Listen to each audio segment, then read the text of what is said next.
Fine. He took a deep breath while staring at her. Pero di ibig sabihin ng paperwork ang haharapin mo pag nandito ka sa opisina ko. Literal na yaya pa rin na magiging silbi mo rito. Katulad ng, ipaghanda ka ng pagkain?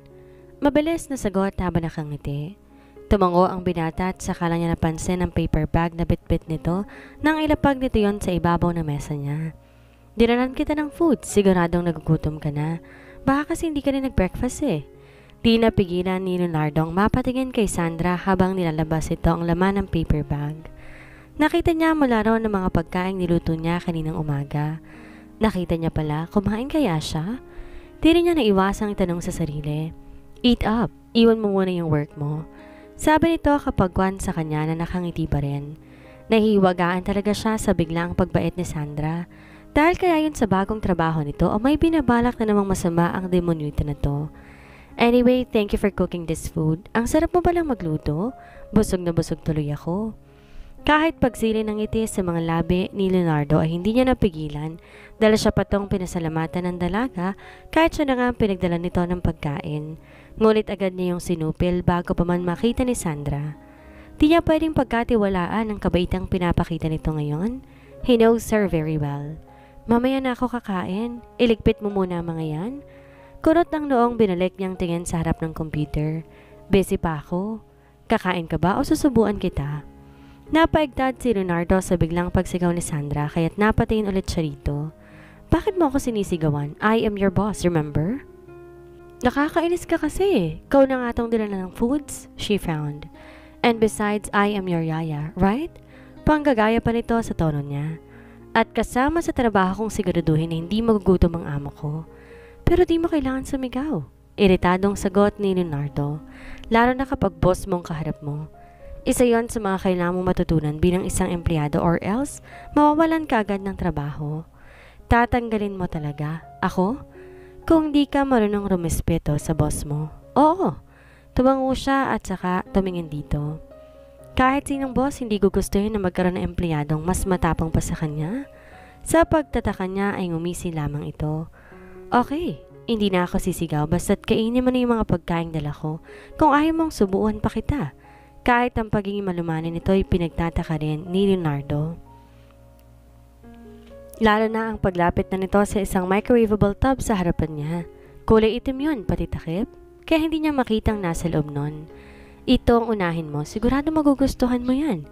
Inabutan siya nito ng kutsara at tinidora para ipakita na di pa rin siya natutuwa dito. Di niya pinansin ang tub na nilagay ni Sandra sa harapan niya. Sa halip, kinuha niyang isang transparent na may itlog at longganisa sa loob.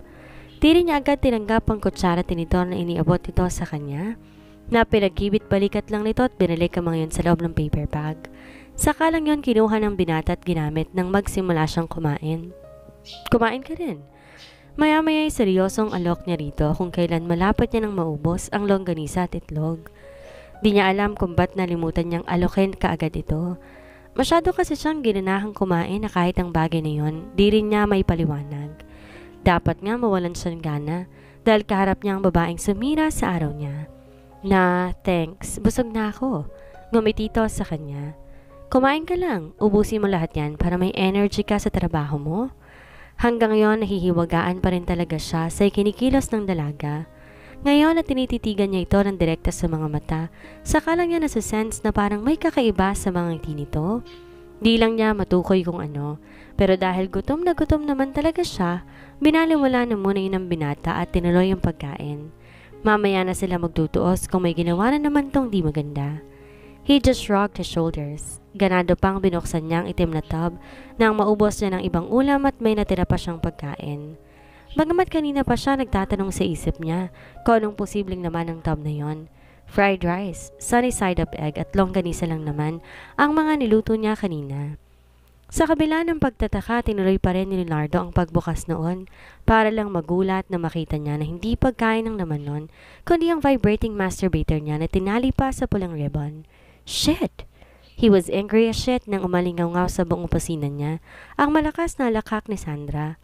At nang bumaling siya rito, saka ito kumaripas ng takbo papalabas ng opisina niya. Nakita ni Sandra kung paano niyang ginalit si Leonardo dahil sa kapilyahan niya kaya't kumaripas siya ng takbo palabas ng opisina. Gulat na gulat pa ang sekretary dahil sa malakas na tawa niya. She knew that she did something bad and it made her very happy. Hindi siya nag-alalang baka bigla na lang siya nitong tanggalin sa trabaho. Basta masaya lang ngayon si Sandra na nakita na naman niyang umusok ang ilong ng amo niya. Ano ba kasing pumasok sa kokote niya at naisipan niyang isama sa mga pagkaing dala ang sex toy na yun? Wala naman talaga yun sa plano ng dalaga. Last minute niya na yun ginawa bago siya umalis ng bahay. Serves him right. Akala niya siguro panalo na siya dahil sa ginawa niya kung yaya ha? Ngingisi-ngisi bumaba siya ng hagdan. Saka na lang siya babalik sa opisina ni Leonardo kapag sa tansya niya, humupa na ang pagka-high blood nito sa kanya. Nasa kalagitnaan na ng hagdan si Sandra nang matanaw niyang isa sa mga tour guide ng farm na yon. May kasama tong 4 na lalaki at isang babae na pare-pareho ng t-shirt na suot.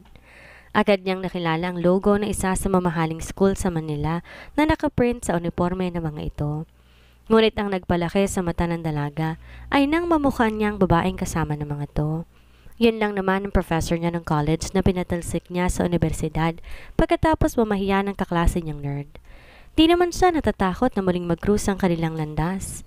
Baka nga ito pang matakot kapag nakita na naman siya. Ngunit ang inaalala ni Sandra sigurado, magtatakang professor ninyon kapag nakita siya roon at di malabong mabanggit nito sa mga tao roon.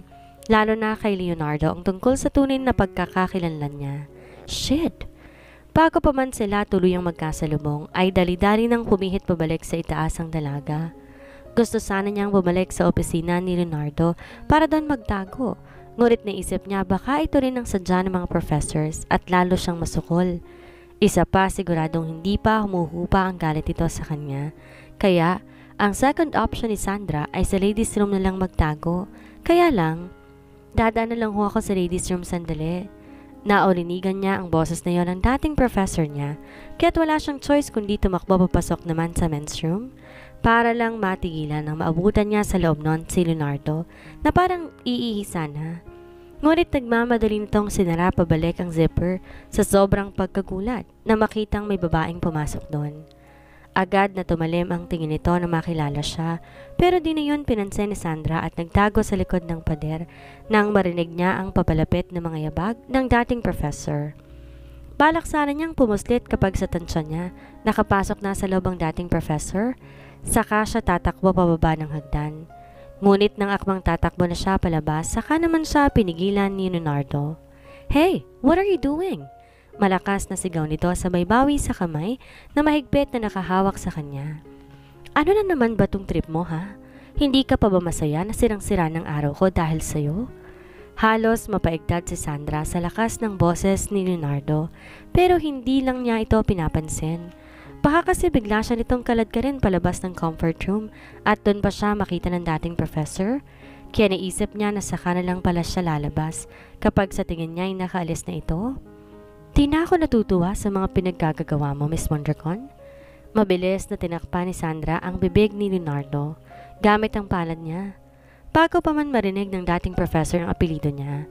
Kahit imposible naman na siya agad ang maiisip nito, iba pa rin ang sigurado. Huwag kang sumigaw, kundi hahalikan kita dyan.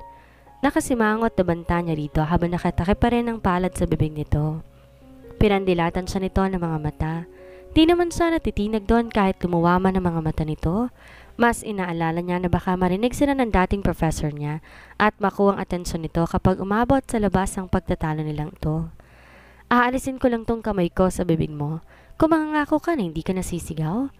Sabi pa ni Sabrina at bago pa man niya matanggal ang kamay, naunahan na siya ni Leonardo. Pwede bang lumabas ka na? Maring utos ito at kulang na lang kalad ka rin siya. Ngunit wala talaga siyang balak lumabas pa dahil hindi pa niya nauulinigan ang muling pagbukas ng pinto ng ladies room. Bakit bang tagal lumabas ng babaeng yun? Ayoko! Nakipagmatigasan na naman siya sa binata na para bang may pinipigil na kung ano base sa itsura nito. Ayaw mo nang sinisigawan kita, pero ikaw naman tong sigaw ng sigaw. Matalim ang tingin na ipinukol nito sa kanya. Kasi kanina pa ako ihi. Natitigilan na napatitig si Sandra sa binata, kaya pala parang namimilipit na ito. Sige na, umihi ka, tatalikod na lang ako. Saka siya humarap sa pader na may pigil ng ngiti sa mga labi. Nagsisimula na naman siyang maaliw sa masungit na to. No worries, darling, hindi ako titingin. Just get out. Di ako makakaihi nito eh. Need help? Imbes ay sagot lang ni Sandra sa pagtataboy na naman nito sa kanya. Lumawak ang pagkakangiti niya ng ilang sandali pa. Narinig niya na ang pagbukas ng zipper nito. Bakit ang tagal mo namang umihi? Baka kung ano nang ginagawa mo dyan ha? Reklamo niya ng matagalan ito at naduduling na siya sa pakikipagtitigan sa pader. Di naman niya magawang lumingon kahit gusto niya tong asarin. Baka kasi siya na naman ang mabiktima ng kapilihan niya. Ano na? Untag niya muli dito. Nang wala siyang marinig na sagot o kahit na orinigan man lang, ni konting kaluskos di na nakatiis pa ang dalaga. Dahan-dahan siyang pumihit paharap, pero muntik na siyang atakihin sa puso nang sumalubong sa kanya ang madilim na mukha ni Leonardo. Umiigting na naman ang magkabilang panga at mukha na kanina pa nakatayo sa likuran niya. Now what? He gritted his teeth habang tinatawid nito ang kakapiranggot na pagitan nila. Di mo ba talaga ako titigilan sa pambubuli? Gusto mo ba talagang malaman ko anong tunay na parusang kaya ko ibigay sa mga katulad mo? Aminado si Sandra na sakalang siya nakadama ng kaba nang masukol siya ni Leonardo sa pader at nasusungaw niya sa mata nito ang determinasyon sa mga sinasabi nito. Pakiramdam niya nalunok niya sandali ang kanyang dila at di na siya nakapagsalita pa. Cat got your tongue, mi amor? Bumawi na nakakalokong ngiti ang binata nang makita nitong reaksyon ni Sandra na parang natuklaw ng ahas nang itukod ito ang dalawang kamay sa pader na sinasandalan niya para ikulong siya. Kung hindi lang siya nade-distract sa sobrang pagkakalapit ng kanilang katawan, mapapaisip na naman sana si Sandra kung bakit siya nito tinawag ni Amor. Isa yung Italian word ng ibig sabihin my love, o baka naman nabingi lang siya sa sobrang lakas ng tibok ng puso niya. Bakit ba gustong gusto mo akong pagtripan? Mapanganib na tanong ni Leonardo bagaman at nakangisi ito. Hindi kaya gusto mo lang akong tikman? Ramdam ni Sandra na uminit ang buong mukha niya sa huling sinabi nito. Ngunit bago pa siya makapagbigay ng violent reaction, bigla na lang siyang sinibasib ng halik ng binata. Shit! Sobrang sarap talaga kung humalik nito. Ilang lalaki na rin ang umangkin sa mga labi ni Sandra pero hindi ganito kasarap na pati laway nito'y nakakagigil. Di niya mapigilan ng sarili na agad na makipag lips to lips kapag si Leonardo ang humahalik sa kanya. Nagulat na lang ang dalaga nang makarating na silang dalawa sa loob ng isa sa 3 cubicle na naroon, yung nasa dulo. Nabuksan na nito ang zipper ng dress niya sa likod at wala na rin siyang suot na bra. Naisara na rin ito ang pinto ng cubicle kaya nakulong silang dalawa.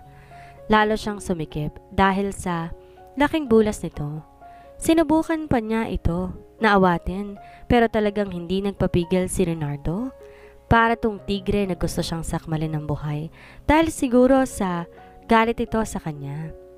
Padaskol na isinandal siya nito sa pader habang patuloy na sinisiil ng halik. Nawala na naman ng lakas si Sandra at parang nawala na rin sa katinoan nang umimas ng kamay nito sa kanyang dibdib. Oh my gosh, ganito ba siya kasarap magparusa? At ramdam ni Sandra na sa pigilan niya ito ay naghahangad pa ang kanyang katawan ng higit pa roon. Hirap na huminga ang dalaga dahil sa labis sa sensasyon. Para na siyang mababaliw dahil sa kakaibang kiliti na dulot noon. Nang gumisi ito na nakakaloko, sakalang niya napagtanto na ginagantihan lamang siya nito. What the? May importanteng meeting pa nga pala ako. Anunsyo nito at bigla na namang naging blanko ang ekspresyon ng mukha. Fix yourself now. Sasama ka sa akin? Bakit di ka sumunod sa akin sa opisina kanina? Kunot na naman ang noong tanong sa kanya ni Leonardo na makauwi sa bahay na tatansyang nanonood lang ng telebisyon sa sala. Umuwi siya sa halip na sumunod dito. Akala ko ba naiintindihan mo ang magiging trabaho mo sa akin? Parang walang narinig na hindi pinansin ni Sandra ang dalaga at sa halip, sumubo pa ng potato chips na nakita niya sa pantry nito kanina. Ayaw niyang malaman ng binata na hanggang ngayon naiinis at dismayado pa rin siya sa ginawa nitong pambibitin sa kanya. Baka lalo pa itong magdiwang at ayaw niyang malaman din ito na iniiwasan niya talagang magkita sila na dating professor kaya pumuslit siya pa uwi na maunang bumalik sa opisina si Leonardo. Ang totoo, pinaproblema pa yun ni Sandra hanggang ngayon. Nalaman niya kasi sa mga empleyado na magkakaroon daw ng mga on-the-job training sa bukid ni Luis sa mga estudyante ng dating professor niya. Ibig sabihin, posibleng magbabalik-balik din to sa farm at kung isang taon siyang mananatili doon, baka mahirapan siyang magtago pa. Kaya't pinag-iisipan niyang mabuti ang bagay na yon. Sigurado gagantihan siya ng dating professor na yon, lalo ngayon at wala siya sa poder ng kanyang ama. Gayunman walang balak magpatalo si Sandra. Siya pa rin ang mananalo. Ang palaging uuwi na panalo. Kinakausap kita. Iritadong untag sa kanya ni Leonardo nang hindi pa rin sumagot ang dalaga. Tumayo to sa harapan niya habang nakapamewang. Ibinaba ni Sandra ang hawak na chips at kunwari, inosenteng mukhang tumingala dito. Ano nga ulit sinabi mo? I'm sorry. Di ko napansin nandyan ka na pala. Aniya sa tonong may halong sarkasmo. Tinitigan siya nito na parang gusto siyang lamunin. Ang sabi ko, bakit di ka sumusunod sa akin sa opisina kanina? Seryoso ka ba talaga sa trabaho mo, Miss Mondragon? She wore her sweetest smile before she opened her mouth again. Lihim naman siyang napangiti dahil napansin niya ang sandaling pagkatigil ni Leonardo na makita niya ang ngiting iyon. I'm sorry. Bigla kasing sumakit ang tiyan ko kaya umuwi na ako dito but don't worry. Nilinis at naligpit ko naman tong buong bahay mo. Nang ilam na rin ako sa fridge mo, nagluto na ako ng for dinner natin. Lalo nag-isang linya ang kilay ng binata at parang di makapaniwala sa narinig. Naglinis ka at nagluto? She just nodded. Kasama naman talaga sa trabaho ko bilang yaya ang mga yon, hindi ba?